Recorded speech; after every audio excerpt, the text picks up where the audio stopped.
مصنف عبد الرزاق یا مصنف ابن ابی شیبہ کی روایت ہے یہ. جن اٹھا کے لے گیا تھا. تو بعض دفعہ ایسا ہوتا ہے کہ انسان کو جن بولو اغوا کر لیتا ہے. تو قرآن کیا کہتا ہے, لیکن آپ لوگ کے ساتھ نہیں ہوگا, خدا کا واسطہ جنات کو زیادہ لفٹ نہ کراؤ, پوری سیٹ اپ ہمارا برباد ہو گیا اس چکر میں. صحابہ میں بھی ایک واقعہ ہو گیا نا, یہ تھوڑی کہ ہر گھر میں جن یہ کر رہا ہے, دوسرے گھر میں جن وہ کر رہا ہے, تو تیسرے گھر میں جن نندوں کو لڑا رہا ہے, چوتھے گھر میں جن ساسوں کو لڑا رہا ہے. ہمارا تو پورا پروگرام یہیں سے شروع ہوتا ہے, یہیں پہ ختم ہوتا ہے. ایک آدھ سینکڑوں میں کوئی ہو سکتا ہے جن اٹھا کے لے جائے, پھر واپس بھی کر کے میرا خیال ہے دے گیا.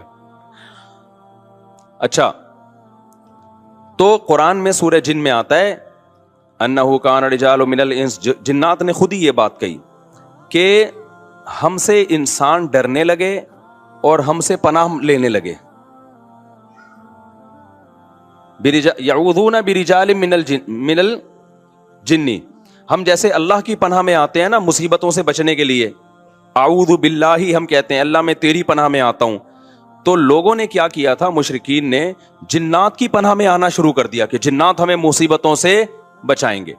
تو جب جنات کو یہ لگا نا کہ ہم ڈرتے ہیں انسان سے اور یہ ہمیں اتنی ویلیو دے رہا ہے کہ یہ مصیبتوں سے بچنے کے لیے ہمارا سہارا لے رہا ہے, تو اس چیز نے جنات کو انسانوں پہ سرکش بنا دیا اور جنات اپنی اوقات سے باہر نکل گئے. یہ بالکل ایسا ہی ہے جیسے کمزور سا باریک سا ٹی بی کا مریض ہو اور محلے کے بدماشوں کے دماغ میں کسی نے جا کے ڈرا دیا کہ بھائی یہ دیکھنے میں ایسا لگتا ہے, اندر سے یہ بہت زرخیز ہے, بہت خطرناک ہے.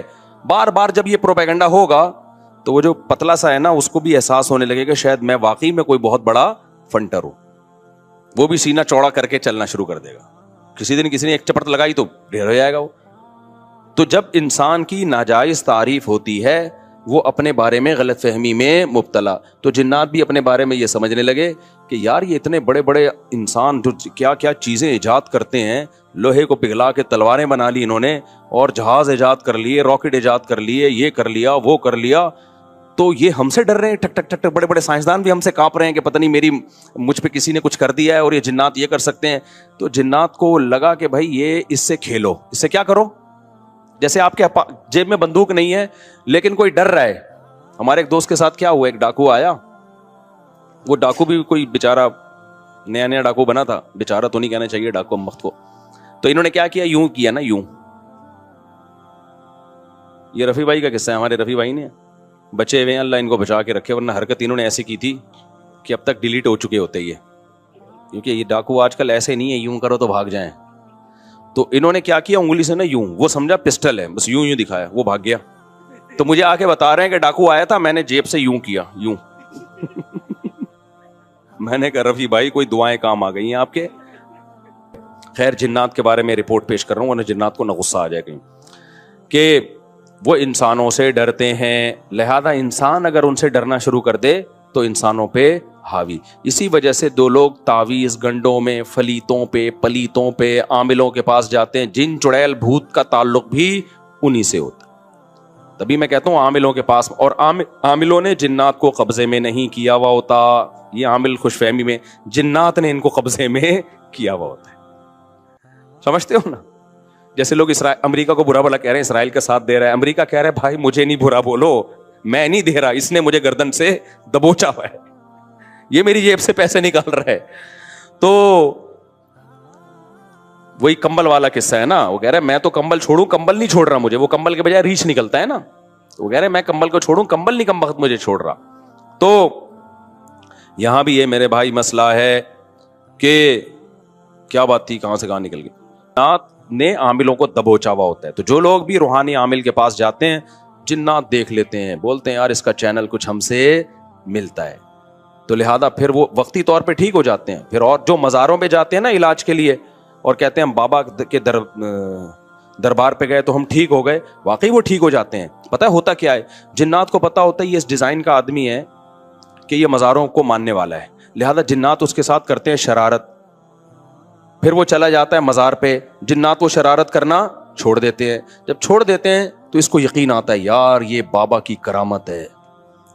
تھوڑے دن میں جنات پھر کوئی بڑا اسکرو ڈرائیور لا کے اس کو اسکرو ٹائٹ کرتے ہیں.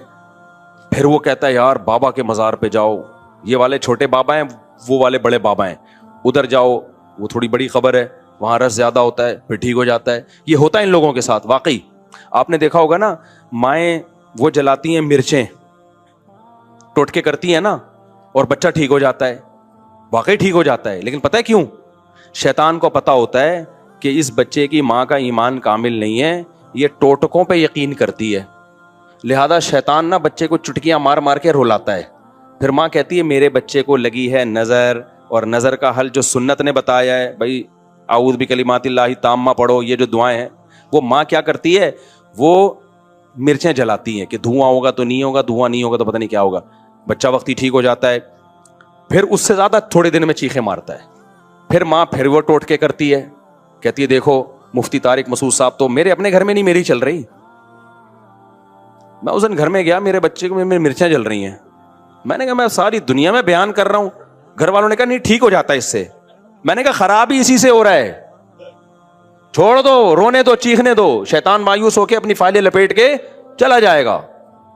جب شیطان دیکھتا ہے نا یار اس پہ تو کوئی اثر ہی نہیں ہو رہا, تو شیطان ایک ہی بچے پہ تھوڑی فوکس کرتا ہے, کہتا ہے یار کسی اور کو جا کے چٹکی مارو, ان کے ماں باپ پہ اثر نہیں ہو رہا. تو جو مزاروں پہ جا کے ٹھیک ہوتے ہیں, بیمار رہے چھوڑ دے مزاروں پہ جانا, تھوڑے دنوں میں خود بخود ٹھیک ہو. یہ ہوتا ہے. میں آپ کو ایک واقعہ سناتا ہوں, اس سے سمجھ میں آئے گا. ہم ایک گاؤں میں گئے, وہاں سارے بدعتی لوگ رہتے تھے نا, تو وہاں ایک قبر تھی کسی بزرگ کی. اچھا اس قبر کے قریب جا کے لیٹو, لوگ کہتے تھے یہ بزرگ لات مارتے ہیں, اور بندہ لڑکتا ہوا قبرستان کی دیوار سے جا کے لگتا ہے. واقعی ہوتا تھا ایسے, بزرگ تو لات نہیں مارتے تھے لیکن ہوتا تھا.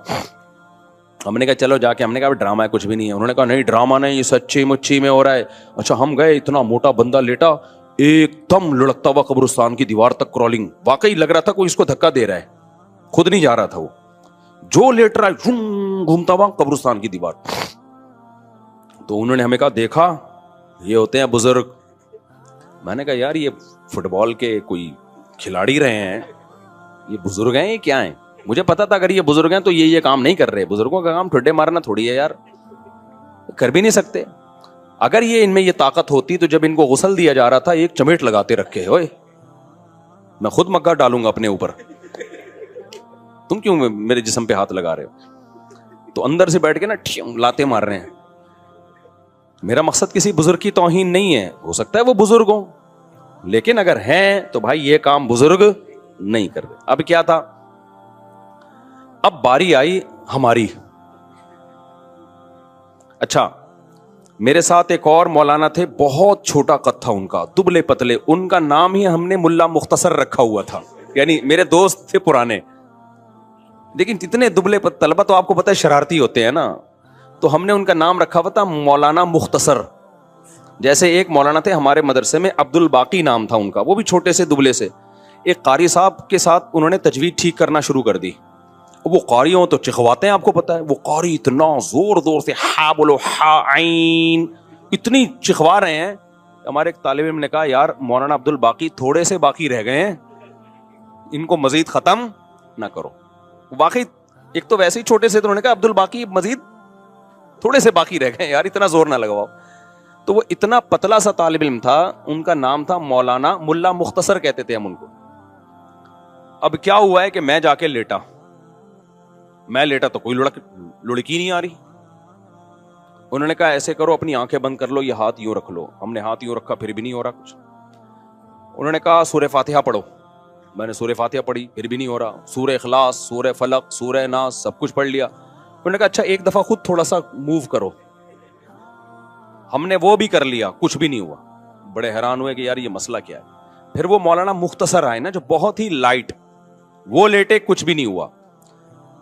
تو انہوں نے کہا تمہارا عقیدہ ٹھیک نہیں ہے. اچھا پھر کیا ہوا؟ ہم نے کہا اب آپ لیٹو.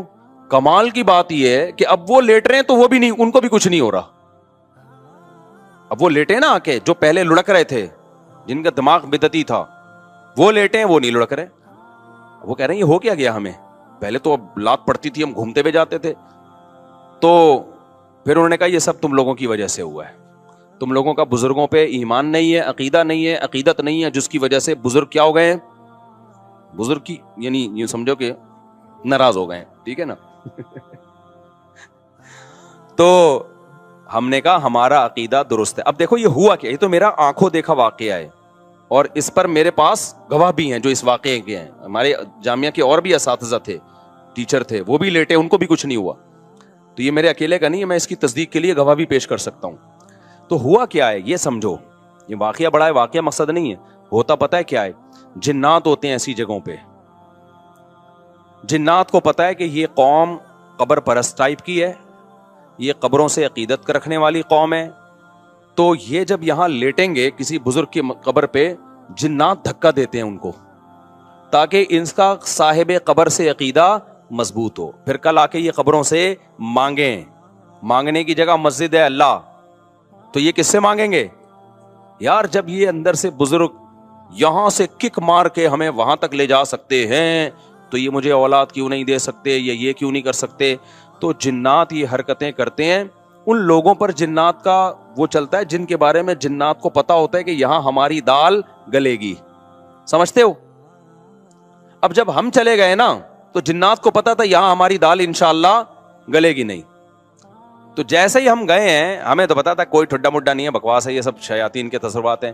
جنات نے اپنی فائلیں لپیٹی, اپنے سارے ٹھڈے شاپر میں ڈالے اور فائلیں لپیٹ کے مارکیٹ سے شارٹ. تو جنات وہاں سے چلے گئے تھے. یہی وجہ ہے کہ وہ لوگ اب دوبارہ لیٹے ہیں تو ان کو کچھ نہیں ہو رہا, حالانکہ پہلے تو ان کو ہو رہا تھا. اور اسے بھی پتا چلا وہ ڈرامہ نہیں کر رہے تھے, ڈرامہ کر رہے ہوتے تو دوبارہ کر لیتے. وہ بھی حیران تھے اب ٹھڈا کیوں نہیں آ رہا بھائی. ہم نے کہا بھائی یہاں جنات تھے, شیاطین تھے جو تمہارا عقیدہ خراب کرنا چاہتے ہیں. تو اب وہ جنات مارکیٹ سے کیا ہو گئے ہیں؟ شارٹ.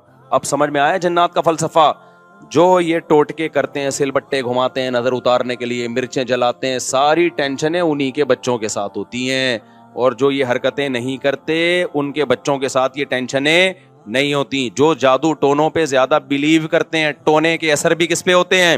انہی پہ. جو کہتے ہیں تیرے باپ میں دم ہے تو تعویذ لا کے رکھ دے کچھ بھی نہیں ہوگا, ان پہ واقعی کچھ بھی نہیں ہوتا. تبھی تو میں عاملوں کو کہتا ہوں ابے تم نے اتنے جنات جلا دیے, اتنے مار دیے, 8-10 جنات ہمارے سامنے بھی لے آؤ بھائی. اور تم مجھے دھمکیاں کیوں دیتے ہو, یہ کر دیں گے وہ کر دیں گے. تم دیکھو اونٹ نے ایک بندے کو یوں اٹھا کے نا یوں رکھ دیا تھا ذبح سے پہلے, تو جنات بھی یوں اٹھا کے کیا کر دیں, مجھے یوں کر دیں. تو ان کو پتا ہے کہ کچھ بھی نہیں ہوتا. جنات نے ان کو قابو کیا ہوا ہے, انہوں نے جنات کو قابو میں نہیں کیا ہوا. تو اس لیے مسنون دعاؤں کا بس اہتمام کیا کرو. سورہ فلق, سورہ ناس, نظر بس کی جو دعائیں نبی نے بتائی ہیں اتنا کافی ہے. اس سے آگے اگر بڑھنے کی کوشش کی تو جنات سے حفاظت نہیں ہوگی. اور زندگی میں جو لوگ عامل کے پاس جاتے ہیں, چاہے دیوبندی عامل ہو, رائے کا مقیم ہو, بنوری ٹاؤن کا ہو, جامعۃ الرشید کا ہو, دارالعلوم کرنگی کا ہو, جامعہ فاروقیہ کا ہو, جامعہ اشرفیہ کا ہو, یا بریلوی عالم ہو, شیعہ ہو, عالم نہیں, شیعہ عامل ہو, بریلوی ہو, حاجی ہو, حرمین کے امام کا علاج کرا کے بھی آیا وہ, کبھی ان لوگوں کو لفٹ کرانے کی کوشش بولو مت کرو. یہ ایسی خاردار جھاڑیاں ہیں جو اس میں پھنسا وہ ہمیشہ کے لیے برباد.